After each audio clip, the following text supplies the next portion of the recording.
പ്രിയമുള്ളവരെ, സദ്ഗമയ നേച്ചറിലേക്ക് നിങ്ങൾക്കേവർക്കും സ്വാഗതം.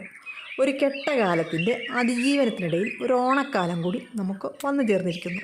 ഐശ്വര്യപ്രദവും സന്തോഷപ്രദവുമായ ഒരോണം നിങ്ങൾക്കേവർക്കും ഞങ്ങൾ ആശംസിക്കുന്നു.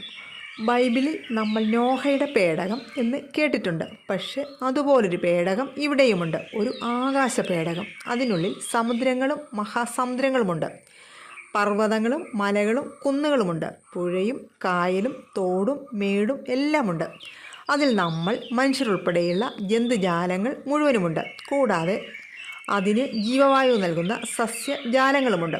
അതുപോലെ കോടിക്കോടിയോളം സാധന സാമഗ്രികളുമുണ്ട്. അത് പരന്നതായി നമുക്ക് തോന്നുന്നു. പണ്ട് അതായത് ചരിത്രാതീത കാലത്തിന് മുൻപ് നമ്മൾ അങ്ങനെയാണ് വിശ്വസിച്ചത്. പക്ഷേ നമ്മുടെ ശാസ്ത്രകാരന്മാർ ചന്ദ്രനിൽ നിന്ന് ഫോട്ടോ എടുത്തപ്പോൾ അത് ഉരുണ്ടതാണെന്ന് നമുക്ക് മനസ്സിലായി. പക്ഷേ ഉരുണ്ടതായതുകൊണ്ട് അതിൽ സാധന സാമഗ്രികളൊന്നും മറിഞ്ഞു വീഴുന്നില്ല. കാരണം അതിന് വ്യക്തമായ ഒരു ഉപരിതലമുണ്ട്. അതിൻ്റെ അതിവിശാലത കൊണ്ടാണ് നമുക്കത് പരന്നതായി തോന്നുന്നത്. അത് ഉൾക്കൊള്ളുന്ന സാധന സാമഗ്രികൾ കോടിക്കോടിയല്ല, പിന്നെയോ എണ്ണിപ്പറയാൻ പറ്റാത്ത അത്രയുമുണ്ട്. ആ പേടകത്തിൻ്റെ വ്യാസം 12,800 കിലോമീറ്റർ. പക്ഷേ അതിൻ്റെ തൂക്കം നമുക്ക് കൃത്യമായ ഒരു സംഖ്യയിൽ എഴുതുവാൻ സാധിക്കുകയില്ല. ഈ പേടകത്തെ കൺട്രോൾ ചെയ്യുവാൻ ഒരു കപ്പിത്താനോ പൈലറ്റോ ഇല്ല. ബഹിരാകാശത്തുകൂടി തനിയെയാണ് അതിൻ്റെ യാത്ര.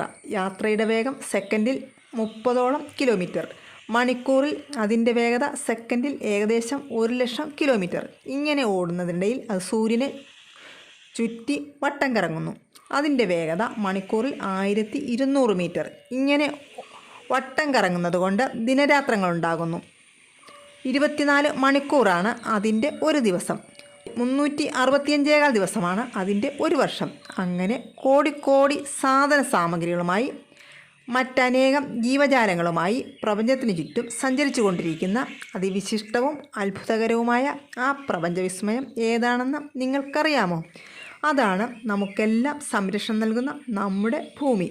അത് ക്ഷമയുടെ പര്യായമാണ്. എന്നാൽ ആ ക്ഷമയ്ക്കും ഒരു പരിധിയുണ്ട്. അതിനെ മുറിവേൽപ്പിക്കുന്ന മനുഷ്യർക്ക് അതാദ്യം ചില താക്കീതുകൾ നൽകുന്നു. എന്നിട്ടും കൂട്ടാക്കാത്ത മനുഷ്യരെ ഭൂമി കുലുക്കമായി, പ്രളയമായി, സുനാമിയായി, കൊടുങ്കാറ്റായി, മണ്ണിടിച്ചിലായി, അതുപോലെ മറ്റ് പ്രകൃതി ദുരന്തങ്ങളായി ഒക്കെ നമ്മളെ പരീക്ഷിക്കുന്നു. ചൈനയിൽ, ജപ്പാനിൽ, ജർമ്മനിയിൽ, അമേരിക്കയിൽ, അങ്ങനെ ഇന്ത്യ ഉൾപ്പെടെയുള്ള ലോകത്തിൻ്റെ എല്ലാ ഭാഗത്തും അത് സംഭവിച്ചുകൊണ്ടിരിക്കുന്നു. അങ്ങനെ യുഗയുഗാന്തരങ്ങളായി നമ്മെ വളർത്തിയ ഭൂമിക്ക് നാശം സംഭവിച്ചു കൊണ്ടിരിക്കുന്നു എന്നുള്ള യാഥാർത്ഥ്യം നാം മനസ്സിലാക്കുക. നമ്മുടെ കരുതലും സ്നേഹവും പരിചരണവും ഭൂമിക്കായി നൽകേണ്ട കാലം അതിക്രമിച്ചിരിക്കുന്നു. അപ്പോൾ ഈ വീഡിയോ നിങ്ങൾക്ക് ഇഷ്ടപ്പെട്ടെങ്കിൽ ലൈക്ക് ചെയ്യുക, സബ്സ്ക്രൈബ് ചെയ്യുക, ഷെയർ ചെയ്യുക. വീണ്ടും വ്യത്യസ്തമായൊരു വിഷയവുമായി വരുന്നതാണ്. നന്ദി, നമസ്കാരം.